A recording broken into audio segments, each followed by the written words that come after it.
سورۃ انفال کی آیت نمبر 27 میں نے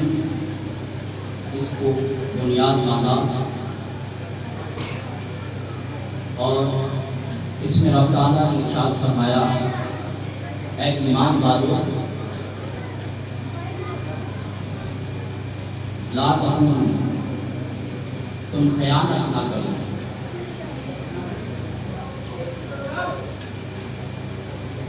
لا تخونوا اللہ اور رسول اور اس کے رسول وتخونوا امانتکم اور خیانت نہ کرو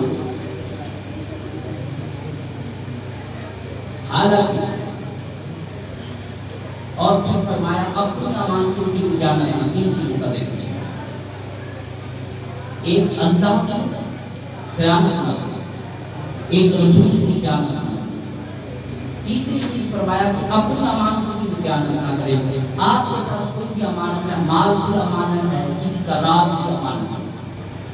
فقط مال امانت نہیں آپ کے پاس کسی کا راز دے امانت تو کسی کا راز کسی کو مت بتاؤ اس امانت میں بھی کیا وَأَنْتُمْ تَعْلَمُونَ حالانکہ تمہیں علم ہے تم جانتے ہو تو ایسا یہ رب تعالیٰ نے اس میں ارشاد فرمایا ہے اب اس آیات کو میں نے بنیاد کی بات ہے تقریباً 3 یا 4 یا 5 ہفتے غالباً ہو گیا ہمارا موضوع چل رہا تھا نظر کو میں نے 2 حصوں میں ڈیوائڈ کیا نظر بد اور نظر برحق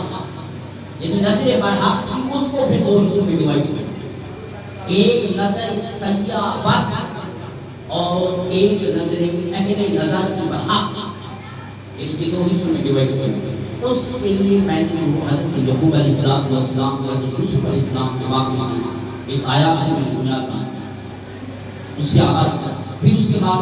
میں نے حضرت موسیٰ علیہ السلام اور خضر علیہ السلام کے اس نظر کا ذکر کیا کہ ان کی نظر کہاں تک کام کرتی ہے اس کے بعد پھر میں نے ایک حضرت سلیمان علیہ السلام کا بھی ذکر کیا اس سے پہلے میں نے پہلے انبیاء کرام کا ذکر کیا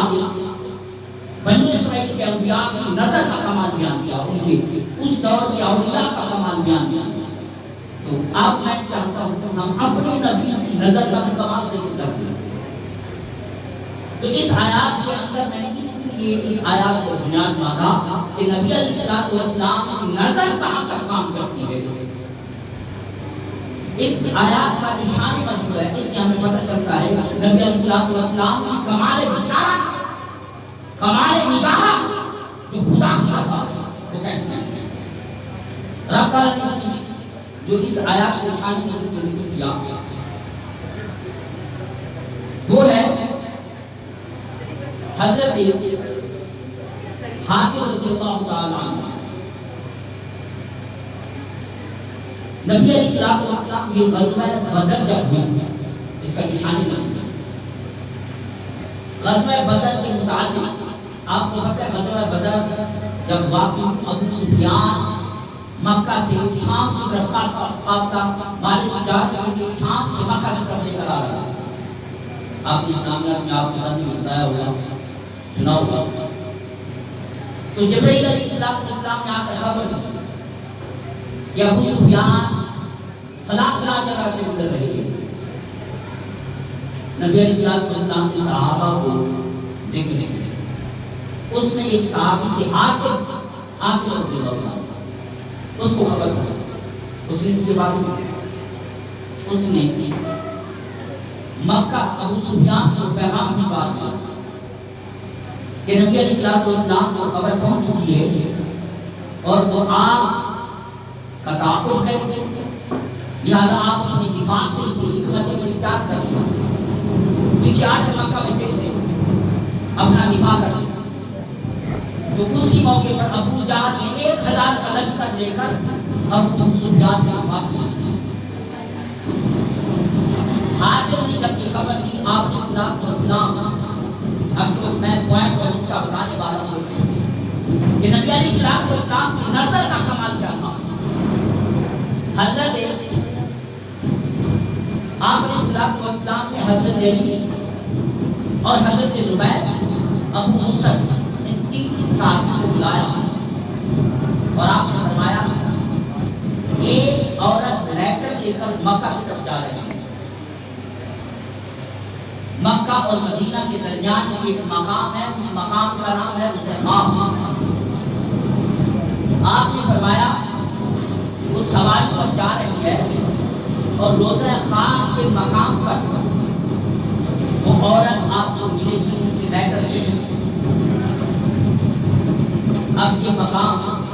نبی علیہ السلام مدینے میں بیٹھے 3 صحابی کو بھیج رہے ہیں اور جو اس میں اہل نظر کا کمال ہے. حضرت علی فرماتے ہیں جیسے نبی علیہ السلام نے فرمایا کہ روضہ خاک کے مقام پر وہ عورت آپ کو ملے گی, کہتے ہیں ہم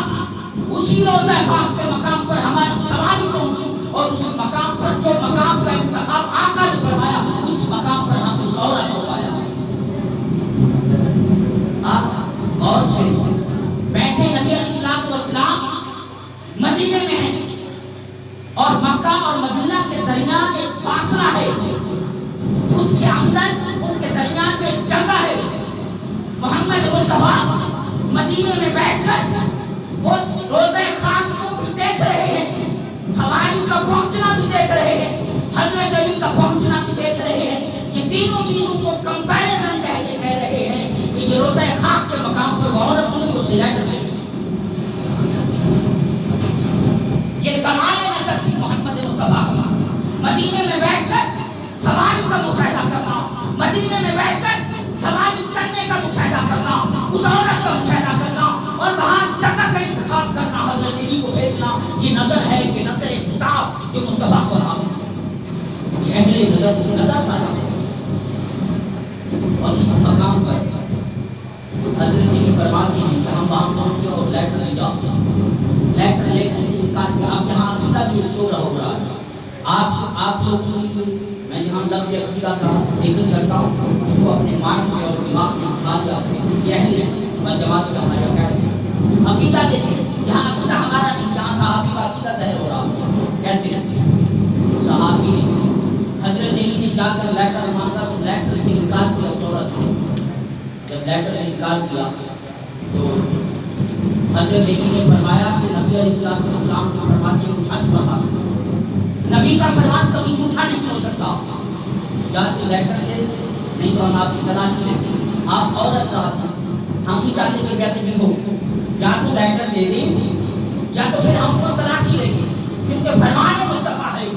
ہر چیز جھوٹی ہو سکتی ہے, انسان کا قول جھوٹا ہو سکتا ہے, سائنسدان کی تحقیق جھوٹی ہو سکتی ہے, فرمان مصطفیٰ کبھی جھوٹا نہیں ہو سکتا. آپ نے اسلام کو یہ عقیدہ دیکھیں, ایک صحابی ایک علی کا عقیدہ دیکھیں. انہوں نے کہا کہ لیٹر ہے, اگر لیٹر نہ ہوتا تو محمد مصطفیٰ انتخاب نہ کرتے, ہمیں بھیجتے نہ ہو. یہ بھیجنا اس بات کی دلیل ہے کہ لیٹر ہے. حضرت علی نے جب انہوں نے دیکھا کہ آپ میری تلاشی لینے والے ہیں تو اس نے لیٹر نکالا. لیٹر کہاں چھپایا ہوا تھا, یہ بات بولا کہ ٹکڑا اٹھا ہے. آپ نے دیکھا اور 3 بار چیک لیتی ہے, بال باندھے ہوئے, اس کے اندر لیٹر چھپایا ہوا تھا. وہ لیٹر چھپا کے رکھا ہوا. حضرت علی نے وہ لیٹر لیا اور نبی علیہ السلام کی بارگاہ میں پیش کر دیا. یہ لیٹر جب بارگاہ مصطفیٰ میں پیش کیا تو حضرت حاتم کو بلایا. حضرت حاتم کو بلا کر کہا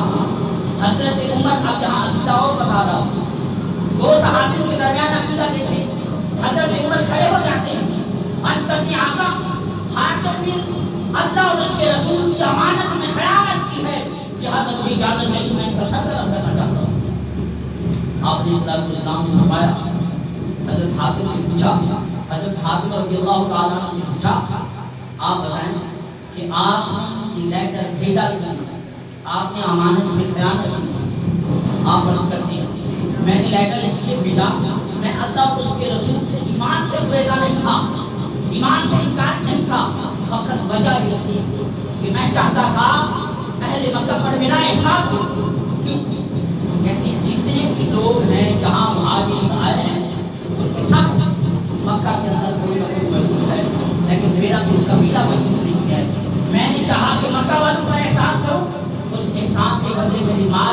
حفاظت ہو